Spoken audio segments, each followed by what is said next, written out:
sponsors tonight are Edible Bean School, The Truth About Ag, and RealAg Radio.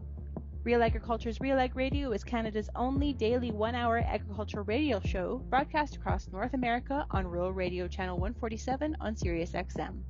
Hosted by ag expert Sean Haney, the show airs weekdays at 4:30 p.m. Eastern across Canada and the U.S. and is rebroadcast at 7 a.m. Eastern the next day. Listen live on Rural Radio 147, check it out on the site at realagradio.com, or download the podcast wherever you get your audio.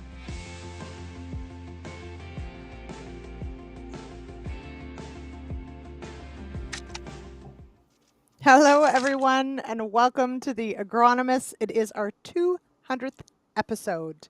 Yippee! If we had sound effects, we'd probably use them. Maybe next year's budget, we'll have sound effects.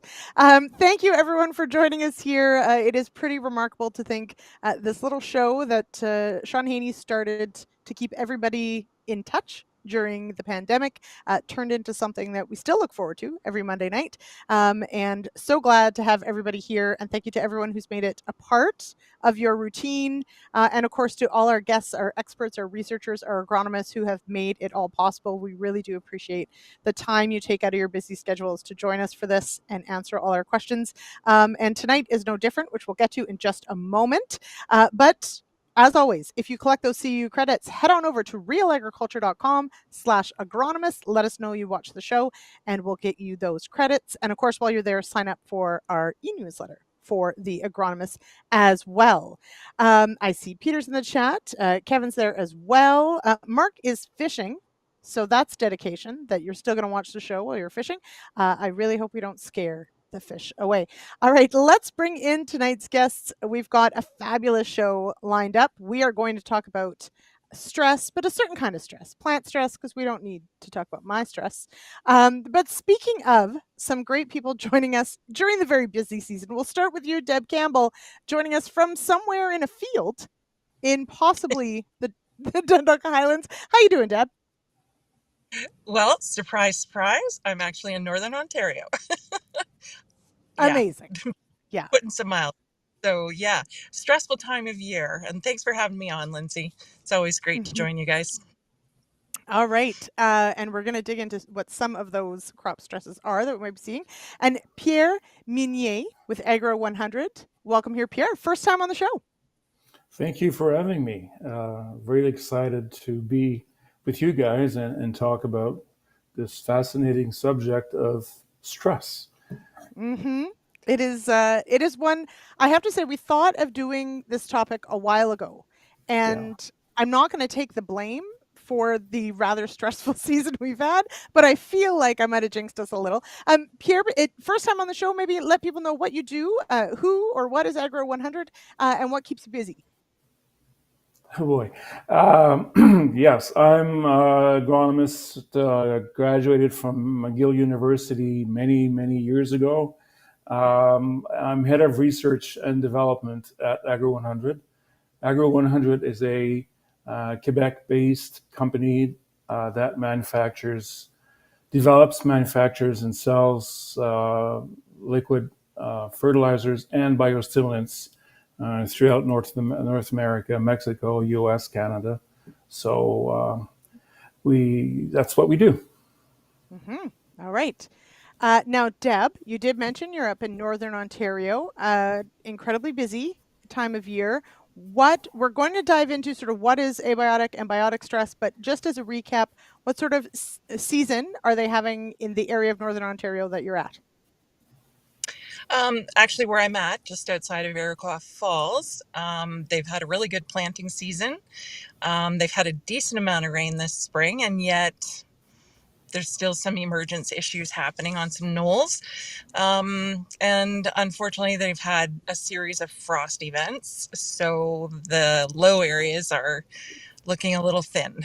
But other than that, the emergence has been really quite good. The early growth is quite good. So, sort of bookend it with some emergence issues and some frost. But, and that, there's an example of an abiotic stress, frost. Environmental conditions tend to be lumped into those abiotic stresses. They're not something that the a plant can, you know, the plant reacts to it, but the plant can't really control it or navigate it itself. It doesn't have a means to do that, like a nutritional stress or an insect stress or something like that. So, and those are examples of biotic stresses. So there's quite a gamut out there, and I'm sure everyone in the audience has seen a multitude of different stresses on their crops at different times of the year, and it causes a lot of grief and heartache and panic, because some of it just you can't avoid it. Things like frost and hail would be another example that of an abiotic stress that you really you either get it or you don't. You're in the strip, the line of fire, and there's a lot about that. And I understand my friends out in Eastern Ontario and the Renfrew area have had their share of that already this year. Yeah, so I am about 45 minutes from where they had a major hail event earlier this season, not that long ago, which we don't get a ton of hail out this way, but also very early. Like that's incredibly early to have a storm system like that come through. Now, so a few people in the chat, of course, sharing conditions where they farm. I will say, so I'm in the Ottawa Valley, so not far from there. We did not get that system that brought in that hail, but we had a very cool May. June is turning out to be actually quite nice, but we finally are warm. But actually, maybe now on the dry side. But it was so cool in May. The crop isn't terribly advanced. Pierre, you're not that far from where I am. What are you hearing as this year anyway as some of the top stresses that farmers are dealing with?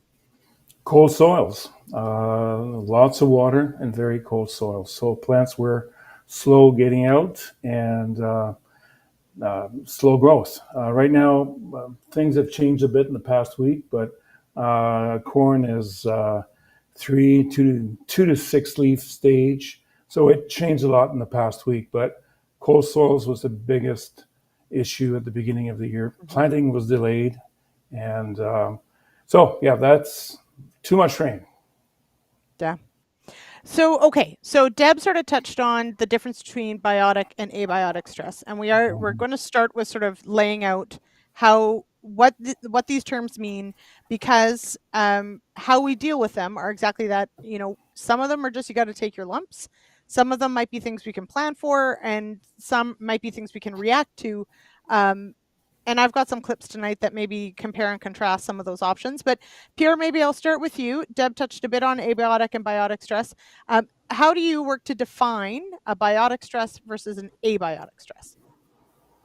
Well, Deb said it. Anything that's living, plant, weed, insect, disease, will be classified under biotic stress.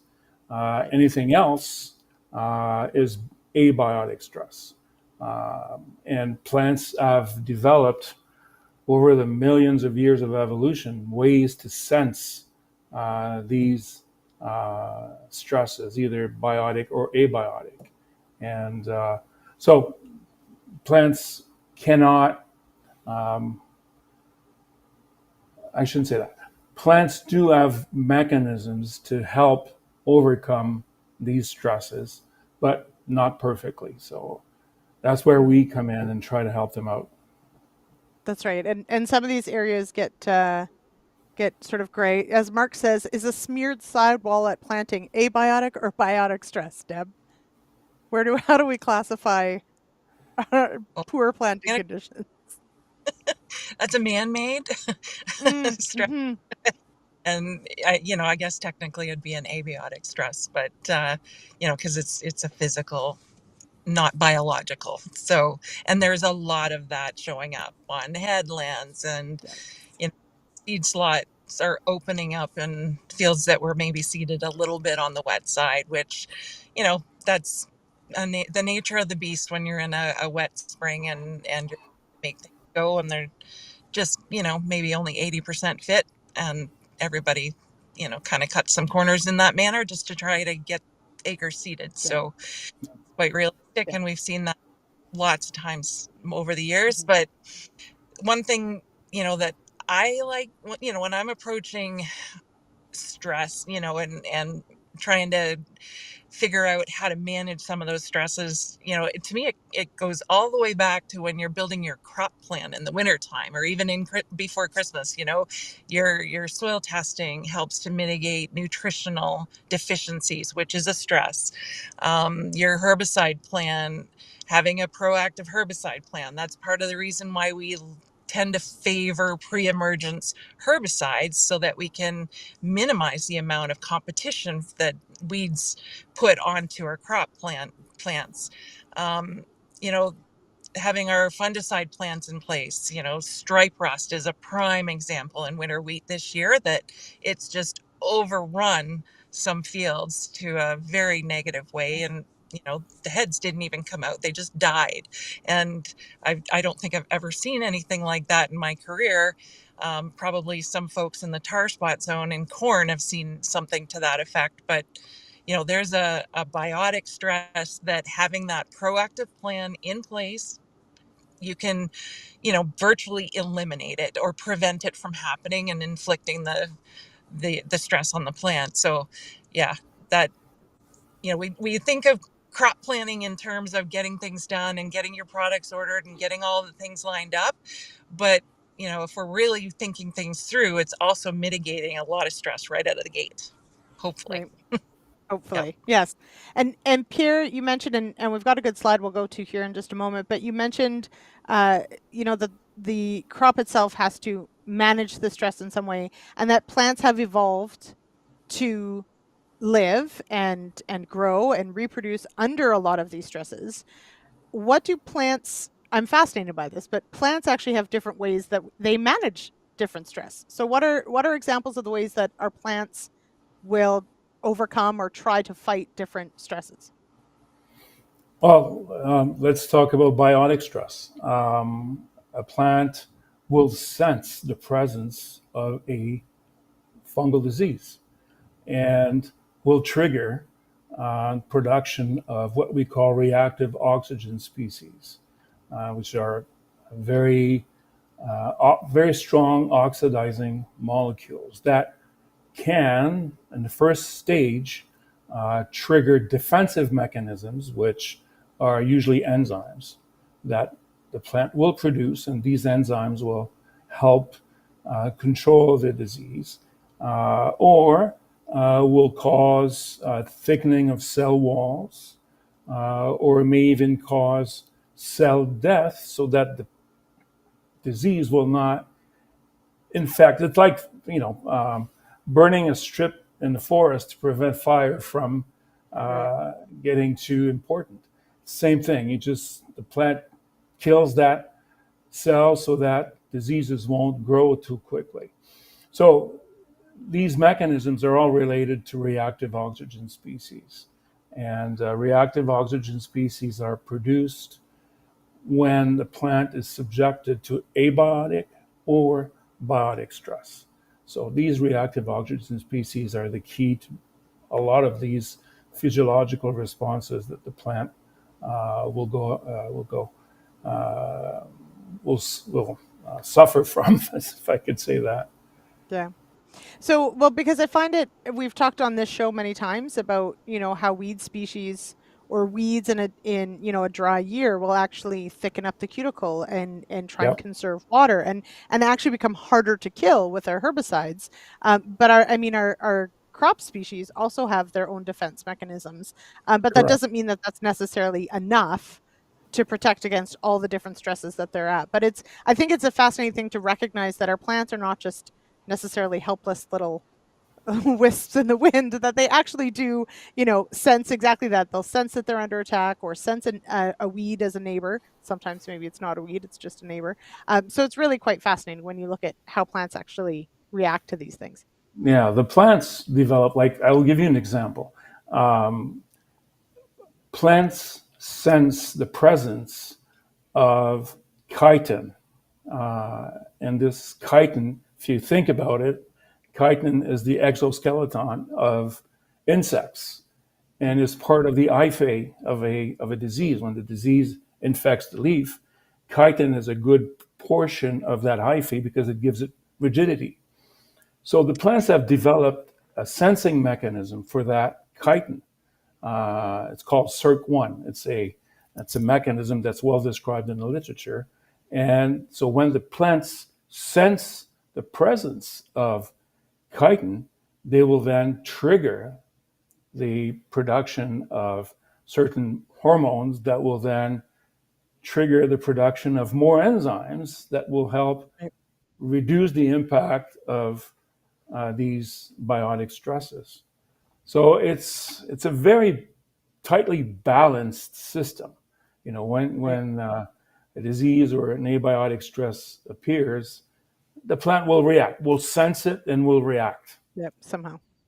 Yeah. Which of course does mean, though, everything we know in nature has a cost, and anytime a plant has to deal with something, there's a potentially a setback, a yield penalty, all of these Mhm. things, and some the plant will get over, and some it will cost energy, etc. Peter Johnson, Peter Repeat Johnson, is in the chat. Welcome back, Pete. Deb, I'll put this question to you, but it sort of dovetails into this conversation of, plants reacting and having like an immune system, we'll call it. Stripe rust has always shown first in stressed areas of the field. What is it about plant health that improves the plant's ability to defend itself? Is it a chemical that they're able to produce more of? So good question. But Deb, your observations, have you observed that with the stripe rust, that it has hit, say, eroded knolls or like more stressed areas first? Yeah, you'll often see, and most diseases, I mean, stripe rust is one example, but a lot of diseases will impact stressed areas first and foremost, and to a more significant degree. The more healthy a plant is in the first place, the better it's able to ward off a potential pathogen. And a lot of it comes down to, and it's not just one thing, right? It's nutrition. It's the root's ability to penetrate enough soil to be able to access nutrition and water. um, you know having maximum flow of nutrients throughout the plant. One example that we've seen this spring, and a lot of growers have noticed, spring grains. We don't talk about spring grains all that often in Ontario, but we'll give it some due tonight. You know, it's been a perfect spring for spring grains. Like the fields are thick, they're lush, and they're actually growing quite quickly. But there's been a tremendous amount of scorch on the leaves, of the barley or the spring wheat or even the oats, and we don't often see that, but this year we have. And the conditions have been so good and the growth has been so rapid, um, and there's been virtually no stress that pushes the plant to build a cuticle. We haven't even had extended periods of heat and sunlight, which would maybe be a trigger for that sort of response. And um, yeah, so unfortunately, we're lighting up some spring grain fields this year, which we don't Right. like to do. And here we are enforcing another stress onto these plants. So Right. So if I understand it right, you mean that like these plants have had essentially such a nice time that yeah, the heat that came in, they basically had no defense ready for it because they hadn't been put under any stress to really be ready for it. yeah, yes, Yeah. and our folks have been actively spraying these fields, and their herbicide application or their fungicide application, their tank mixes, because the fields are so lush. A lot of folks are putting PGRs on, and that cocktail of surfactants that is along with that mix is fairly harsh on these lush crops. So um, Yeah. yeah, it's a double whammy when suddenly they're inflicted with some heat that they're not used to, Yeah. and we've put pressure of a spray program onto them in that Right. same window. Now, so the question then becomes, do we anticipate full recovery, or does that set the plant back? Or does it depend on what happens next with the weather? It's a lag phase. You just delay it. Yeah. The growth Yeah, curve is just delayed by so many days. Herbicide application, you apply herbicide on corn, group 27 on corn, there will be a slight delay. The growth curve will be delayed 1, 2, 5 days, depending on the hybrid, depending on the conditions. And the plant will pick it up after. With that Right. 3 to 5 day delay will have an impact on the yield at the end of the year. So, so you just have a lag phase that's a bit longer than what you would hope for. So, Pierre, I want to ask Peter's question of you as well on same, like in this idea of the plant health, the overall health of the plant. Is a healthier plant better able to defend Yes. itself? Does that delay the disease? So it's not uncommon then, let's say, to potentially see a disease like stripe rust on the perhaps more stressed or less healthy parts of the field. Correct. If the plant is stressed because of lack of nutrients or too much water or not enough water, then the plant is not balanced. The defense mechanism that the plants have to reduce the impact of reactive oxygen species or fungal diseases, then the plant is not balanced. So the weakened defensive system will make it a more likely target to these diseases to infect. So it's a question of balance, keeping the plant healthy as much as possible by all the good agronomic practices makes the plant a bit stronger to defend itself against these parasites or enemies or stresses that may appear. Now we've got some great questions. Mark's got some questions about some products on the market, which we are going to talk about. And Peter's got a question about sugars in plants. But before we get to that, producer Jay, so I've picked 2 clips tonight, and one is a somewhat hopeful clip about, perhaps some of the things we can do to actually help our crop. And the other is sometimes there's nothing we can do. So the first one we'll go to, it's Ellen Sperry on a wheat school, looking at the fungicide and frost connection on winter wheat. So producer Jay, if you would, we'll go to the clip.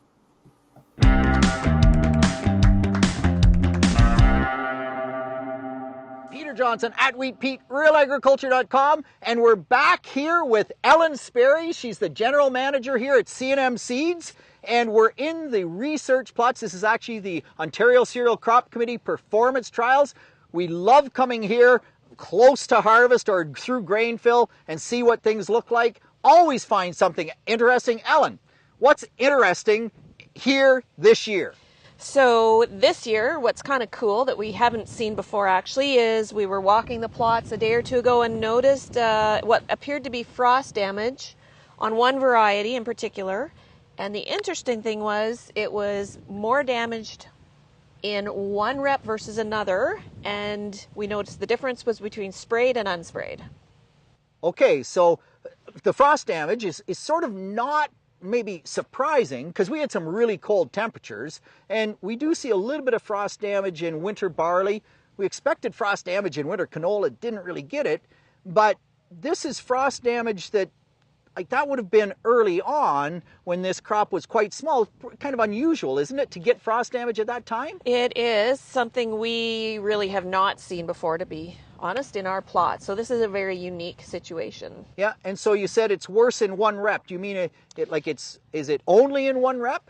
Yeah, so should reword that. So this appears in all the reps. But again, what we do in the performance trial at some locations is where we have the managed trial, and we have one, so they're on equal sides of the alleyway here, and this side would be unsprayed, and that side is sprayed with fungicide. Okay, so the fungicide sprayed has to be worse, right? Absolutely, has to be worse. So that's what we would expect. I don't know why we would expect that, but that's the feeling, right? But no, this year the unsprayed was quite different than the sprayed, like just visibly.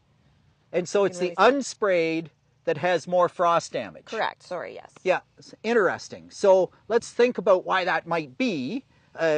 Did it affect maturity at all? So we do still have to confirm that, but I would expect that is the case. So the sprayed potentially was a little bit later.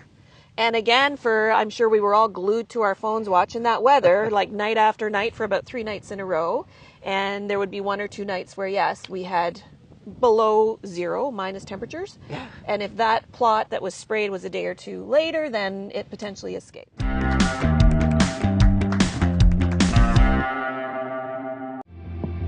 Our sponsors tonight are The Truth About Ag, RealAg Radio, and Edible Bean School.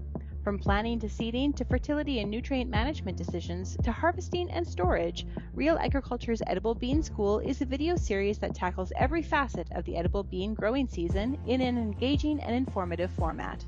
The Edible Bean School is made possible through sponsorship by Hensel Co-op.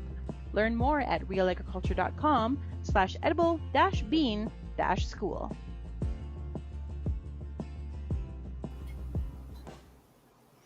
All right, so that was from a couple years ago. Deb, I'm sure you remember the year well. It was very tense, but that is sort of one of those instances where, by putting on a product, yes, it perhaps delayed maturity, Pierre, as you pointed out, that curve, right?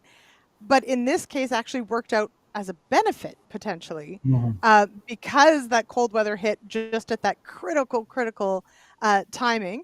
Deb, do you? The year of that escapes me. Peter probably knows it right now. And Pete throws in, was the fungicide plant just a little bit healthier, thicker canopy, cold temps didn't penetrate as far, etc. Lots to throw around. So Deb, what was your experience where adding a product, which yes, the plant has to metabolize, may have actually been a benefit? Yeah, I've seen that myself as well. And all it takes is that subtle change in the canopy. So, you have perhaps you have 5% more biomass there to deflect and keep the frost out of the canopy. I've seen this actually in soybeans in September as well, where, in a late season application of fungicide, the treated crop seems to resist.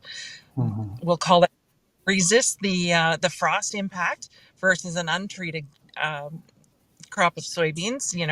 Equal everything, and it really comes back to that total biomass, and those plants are respiring as well, and there's more energy in that heat energy in that canopy, and all of that. All it takes is to make 1 degree difference, and you're able to miss out on that frost. Plus, let's always go back to the full plant health of that canopy.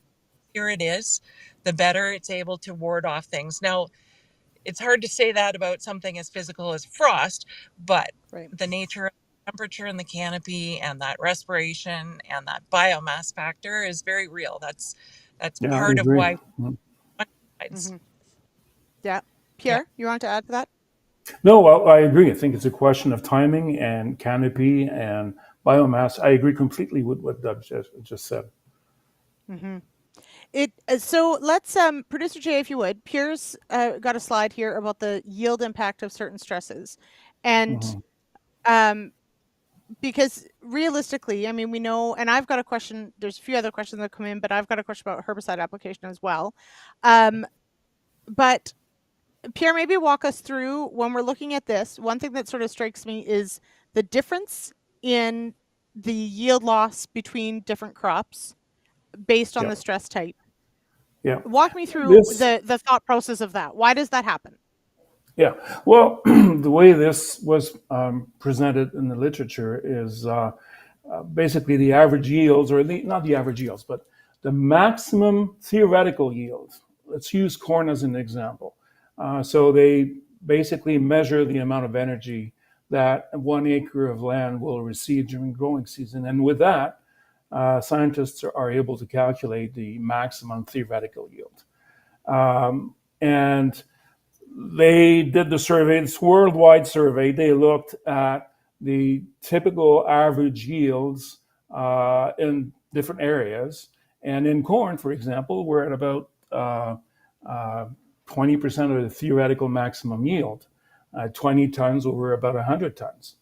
That's in metric. The losses, abiotic stress-related losses, are a lot more important than biotic. And you have to remember that water is the biggest abiotic stress that plants have to go through. Lack of water or excess water. So that explains a very important portion of that yellow portion of the bar. And then the other abiotic stresses that happen during growing season will complete that. The blue section of that bar is the biotic, the losses associated to biotic stresses. So as you can see, they're not as important as the abiotic impact on yield. And the green portion is the actual average yield that was measured for corn and for all the other crops. But as you can see, the impact of the abiotic stresses on yields are important. They're all in the 60 to 70% range. And again, water is the biggest stress that we have to manage if possible. So if you irrigate, for example, then you reduce the amount of losses associated to abiotic stress. If you drain your very wet fields, same thing. So that's what this graph tells us. It just tells us that abiotic stresses will have an impact, a major impact on the yield that you're going to get from your crop. Okay, now we've got some really great questions about the products that are available, and so we will get into that. I also want to ask the question about sugar levels in bricks, because I know that bricks testing comes around every once in a while about that. But in my mind, and so by all means, Pierre and Deb, tell me I'm wrong. We love a bit of controversy on this show. But in my mind, we can, as Pierre, I mean, you develop and sell some of these products that are specifically aimed at being either a biostimulant or in some way working with the plant, the plant's own biology. Mm-hmm. But can we classify, pre-stress or post-stress products? Can they also be things like nutrients? Like, does it have to be, specifically a biostimulant? So Pierre, maybe that's where I'll start on because we've got a few questions that have asked, like, what do we do about products? What are the products we're talking about as far as either pre-stressors or post-stressors? Yeah. What are we looking at? Where do they all fit into this question? Okay, when I started working on biostimulants in 2011, we were just starting to see scientific articles coming out.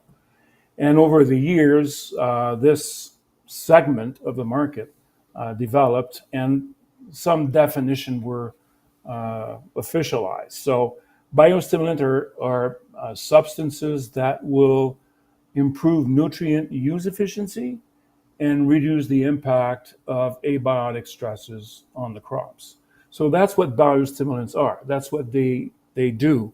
And there's about 10 different types of technologies or different types of biostimulants that all work at using different physiological entry points to have an impact on the growth of the plant.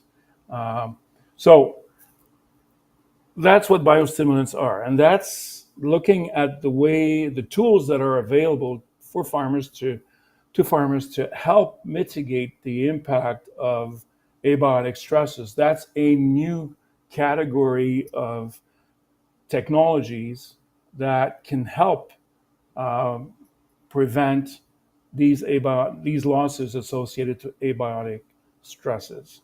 So it can be applied either as a pre-stress application or post-stress application. Depends on the technology that you're using. So certain stresses you can predict, others you can't. You just have to live with them when they appear. So frost or hail, are definitely, you're going to be in a reactive mode. Herbicides, you know that herbicides, you know when you're applying them, you know you're going to be driving on the field over the fields. So herbicides will cause this lag phase delay, or this delay in growth curve, I should say. So it's a right timing to apply biostimulant with the herbicide to prevent that delay or that lag phase. Mm-hmm.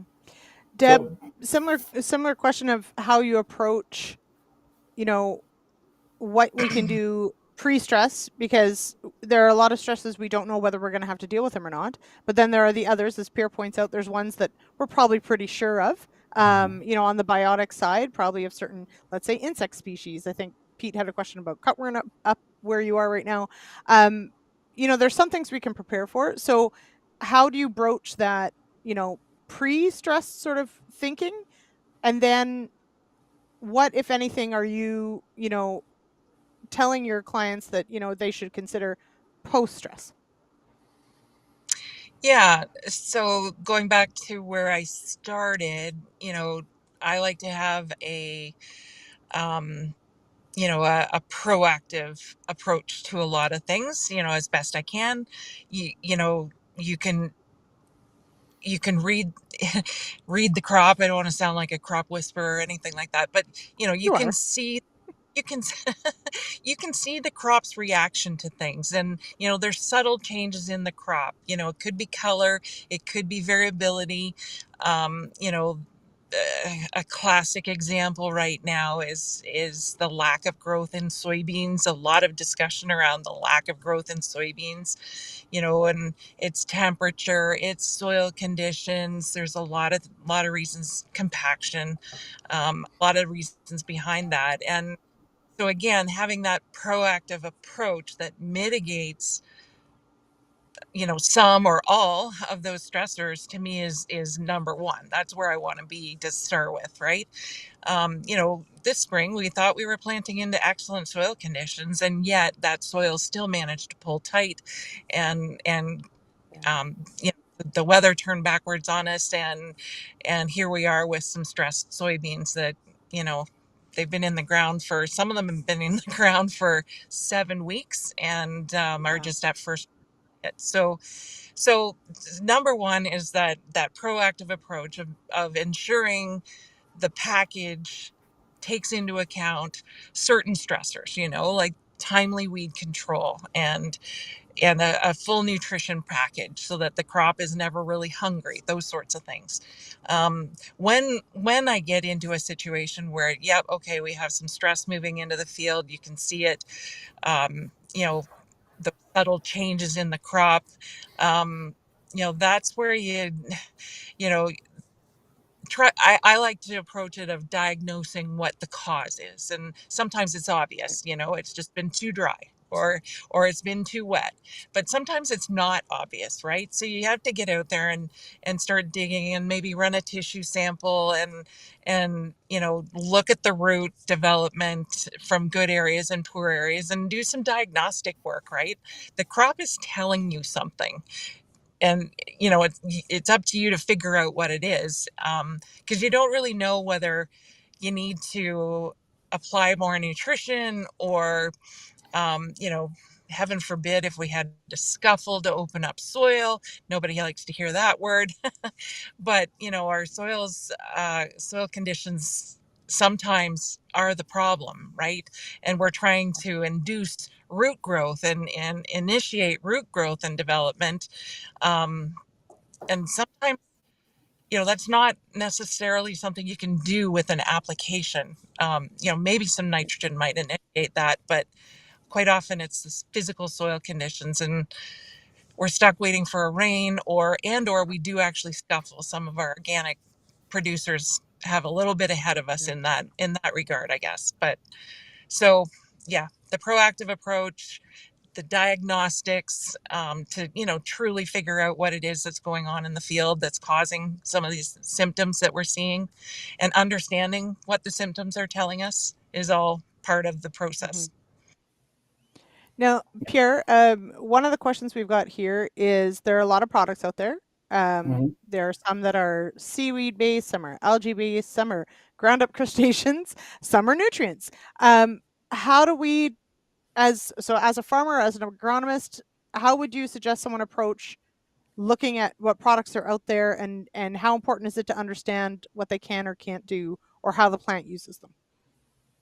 Well, yeah, it's like I said, there's about 10 different types of technologies that are available to farmers.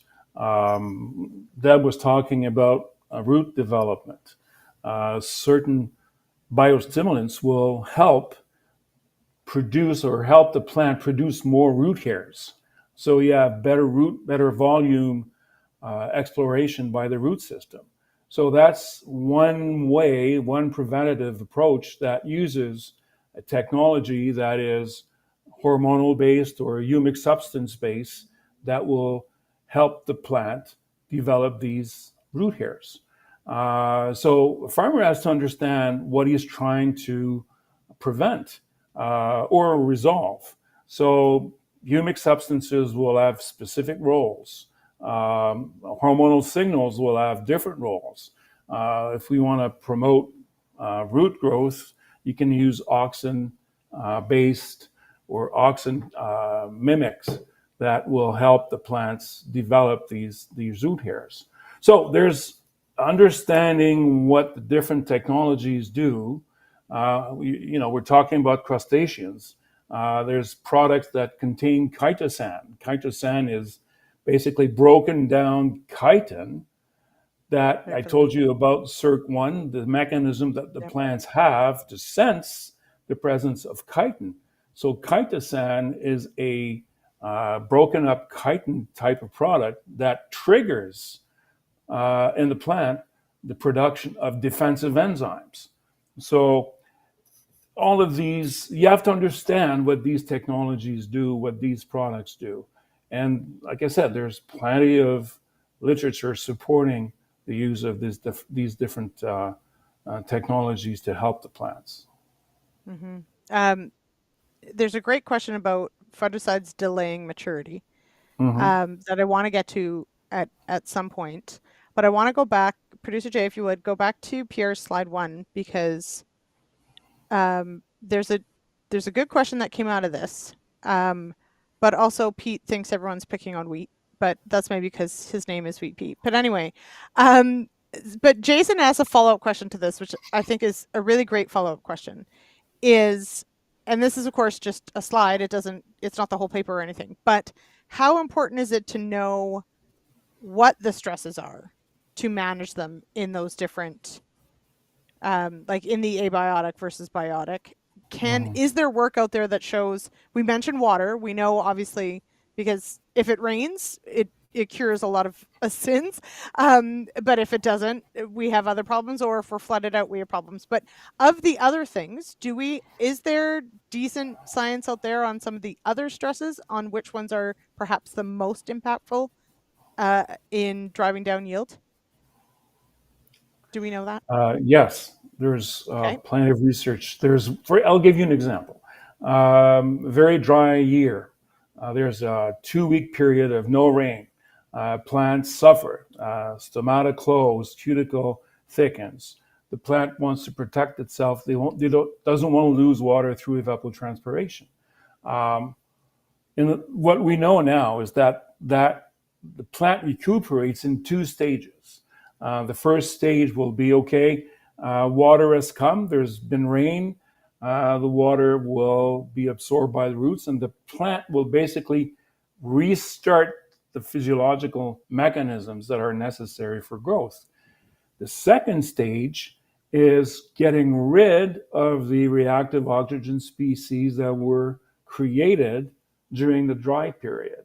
So that's the second stage that is described, where plant will spend energy getting rid of these reactive oxygen species by producing more defensive enzymes. And so, yes, there's different examples. Herbicides. Herbicides will target the weed, but will also affect the crop. We all know that the crop has to metabolize or digest the herbicide before it can really and continue its growth. Right. So, but that metabolic digestion of the herbicide, like I said, slows down the crop. So you can help the plant get over that more quicker than if you don't apply a biostimulant for that reason. Jay, can you go to the next slide? And then Deb, I've got a question exactly on that. And actually a farmer asked me this today. You mentioned, and we're all dealing with this in Eastern Ontario and maybe other areas of Ontario as well, that slow start. And for the weed species, it's not necessarily the same. So I'm going to break this sort of into two things. If I've got a soybean field that's not even done emerging yet, but it's weedy, is the stress of spraying too soon a bad thing to get ahead of the weeds, or is it worth the risk because it's weedy?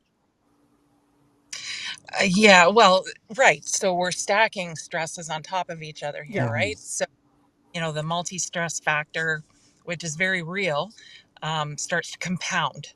And, one of those is a biotic stress and the other one's an abiotic stress. And so, which you have to kind of decide which is the bigger issue and ultimately what can you actually manage, right? So we can't necessarily make them emerge faster. Maybe we can, maybe we can't, but not likely. But we can control the weeds, and most weed control does have a minimum crop stage that That's is right. Yep. on the label.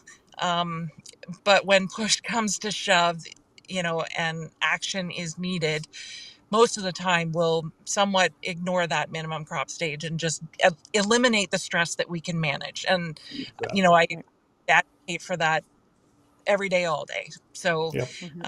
and that takes the pressure off of the crop, whatever crop it is, from an emergence standpoint, so that it can now put its energy and resources not defending against weed competition, but actually, Right.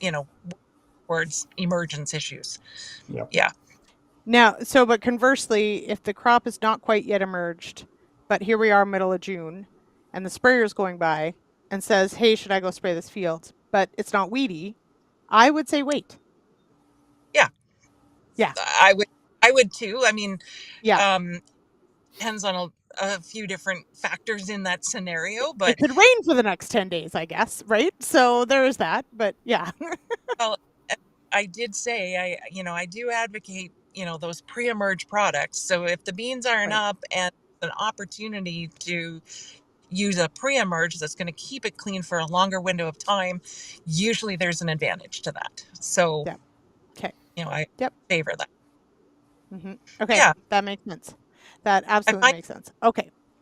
I find it interesting in that previous slide that both corn and soybeans, are kind of above the pack in terms of their ability to withstand, albeit not excellent, but withstanding some of the abiotic stresses. And, we haven't really talked about genetics in this conversation, but genetics is a really big function of, stress right. tolerance.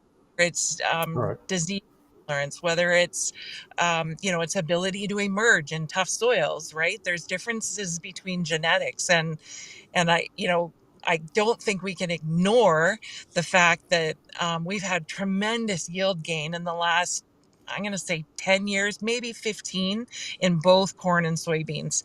And I really think that a big part of that yield gain is coming from, both corn and soybeans' ability to tolerate more stress without Correct. giving much yield as what they did 20 years ago. Like, to me, Yep. it's a noticeable difference in our genetics, and kudos to the breeders for building that in. Bigger root systems, faster emergence, faster early growth, those sorts of things, more flowers per node, that sort of thing. We've seen genetics in corn where we're putting on better grain fill in the very late stages of development. Those sort of genetic enhancements are providing an ability to tolerate stress. Mm-hmm. And I'm hopeful, and I'm hoping to do an episode on this in the coming weeks about advances in genetic selection for Yeah. exactly stresses like drought stress and those sorts of things. I really feel like it could be really neat to see what comes out of the next little while.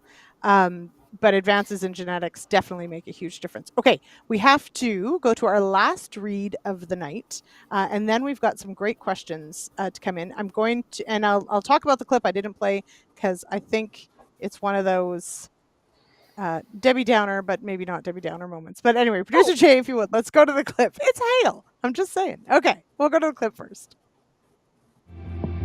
Thanks to our show sponsors, RealAg Radio, Edible Bean School, and The Truth About Ag. The Truth About Ag podcast is produced by Evan Schout and Christian Hebert of Farmer Coach and Hebert Grain Ventures, and aims to bring you closer to the heartbeat of agriculture through candid conversations and honest discussions.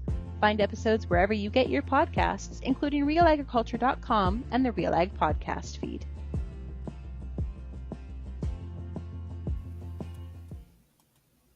All right. Okay. So the clip I didn't play because we're running out of time and there's still too much to talk about was mostly the question of, because it happens every year, there's a hailstorm and shreds the plants, and then you go to social media within the next couple days and everyone's like, just pour ketchup on it. Nope, put a fungicide. Yep, put nutrients. Nope, put and so I think that we can all psychologically understand that you've put so much into a crop, it's standing one day in July and the next day you go out and it's just sticks. But research would suggest that realistically, when it's really severe hail, there's really nothing you can do. There are probably other things, though, that we can do. So it's not all Debbie Downer, in that for other kinds of stresses, as we've talked about tonight, there are things we can do. Yes, it hail is one of those, especially a very bad hail event. Unfortunately, that there's just not a lot we can do. Pierre, I'll ask you though, and then I want to talk about fungicides extending maturity potentially, or maybe not. It's a good question. But Pierre, I'll go to you on, say, insect feeding early in the season. Do you see an advantage to topping up with either a product or a nutrient? Like, are there specific instances like that you're working on? No, we're not working on that. I think that what we see is that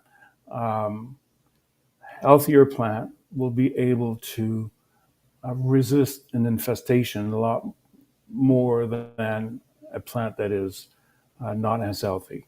Nutrients, other stress conditions. So insects we have not worked on, or Okay. the impact of insects on or biostimulants with insects. So. Okay. Let's just hope. Last week we talked about beneficial insects, so let's just hope you have enough of those, and then you don't have to worry about it. Okay, so question in the lots of discussion in the chat about the impact of fungicides on maturity, and we're talking about two different families of fungicides. But Jeanette Ventures, do fungicides just allow the plant to mature as it would have, or do they actually delay it? Either way, is that usually a good thing, Deb? So if we're thinking about that stay green, that healthier tissue that we get with our fungicide applications that may extend or delay maturity a bit, is it a full advantage to be putting those fungicide on in that stay green effect? Does it ever bite us? I guess is the question. Yeah, so there's a couple of different aspects to that. I generally speaking, I'm in favor of those fungicide applications. So, the healthier the plant is, the longer through the growing season, generally you're building a bigger factory. That factory is able to function longer. We should be able to achieve higher yields. And in most cases, that comes to fruition. So we do see that, with our current portfolio of fungicides in wheat and in corn, especially. last year it was easily achieving 20 bushels in corn, well above normal. Soybeans is a far tougher picture. Damn soybeans. They seem to be able to function on their own and make up for, you know, it's the weirdest crop. It's the one that seems to be so susceptible to stress factors, and yet it seems to have the ability to counteract those stress factors in a multitude of different ways. Um, and and disease control, barring a severe sclerotinia or white mold outbreak, fungicides have had far less impact in our soil.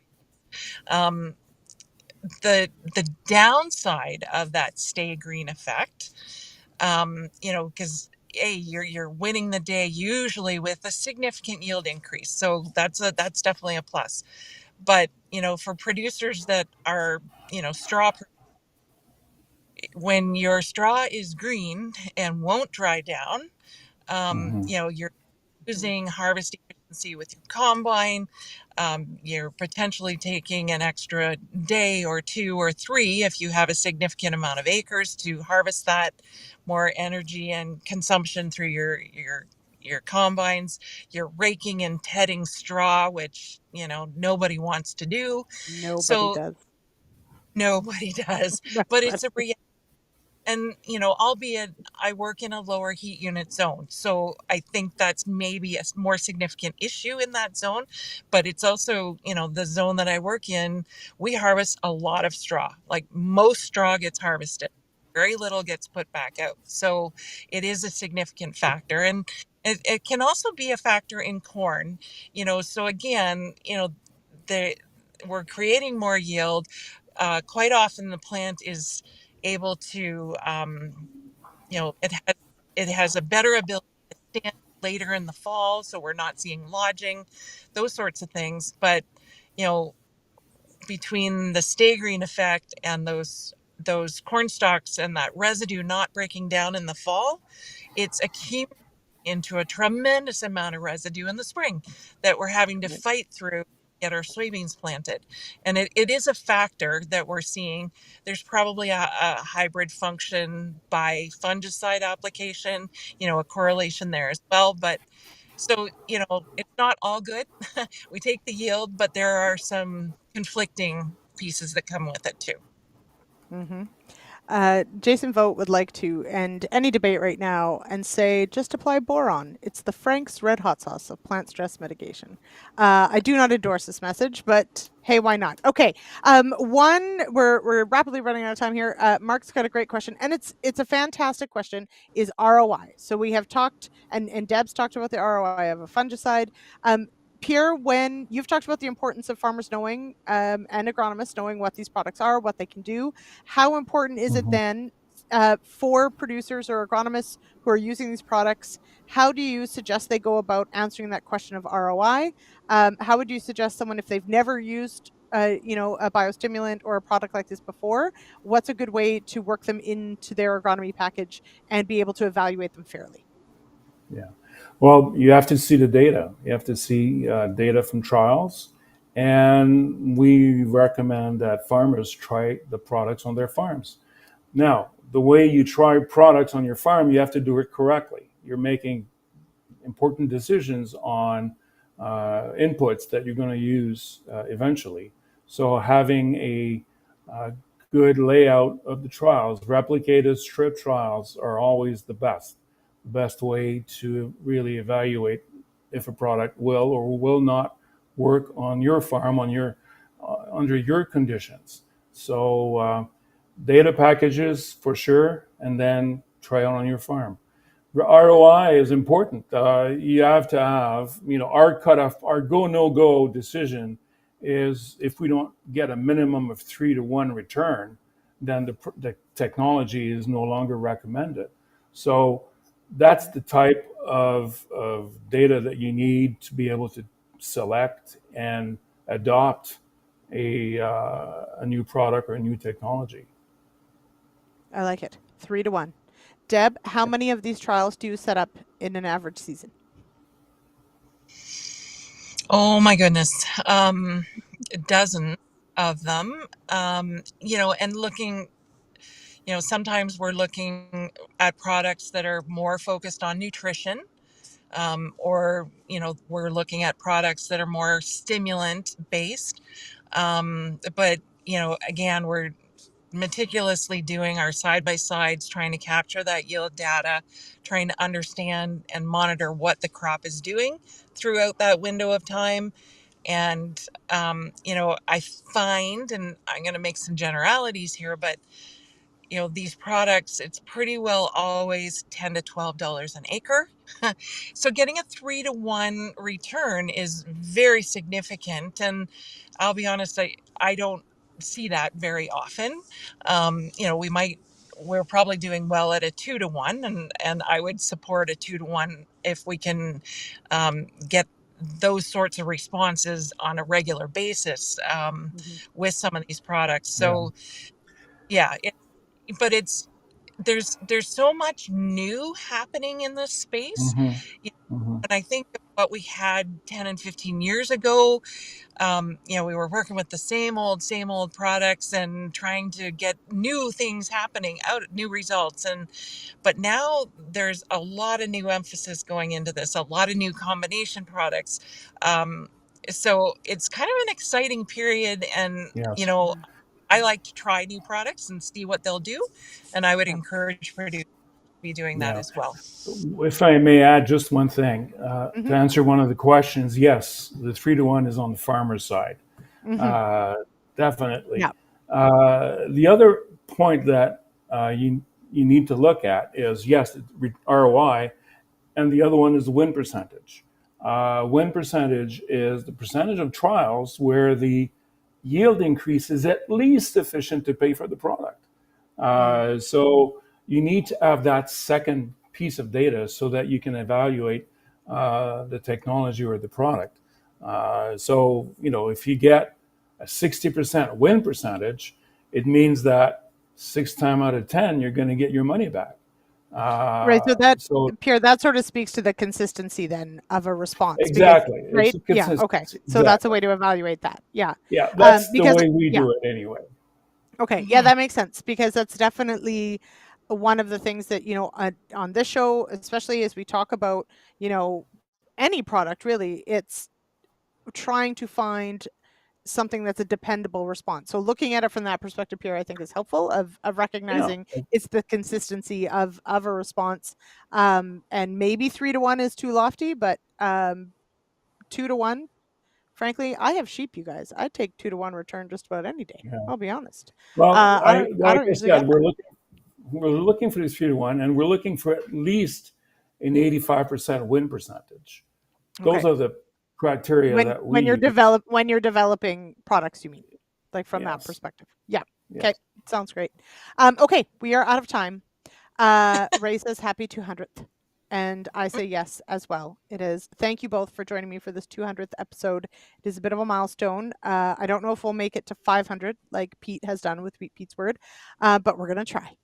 It's going to be a couple of years, but we'll keep grinding it out. All right. Thank you to everyone for your questions, your comments, your insights. And Pierre and Deb, thank you so much for taking time out of your schedules in this busy time of year. This was a lot of fun, and I learned a lot, and I hope everyone did as well. And next week, we're going to talk about side dress decisions in corn. So join us then, 8 p.m. Eastern on Monday. Thank you, Pierre. Thank you, Deb. Cheers, everybody. Thank you.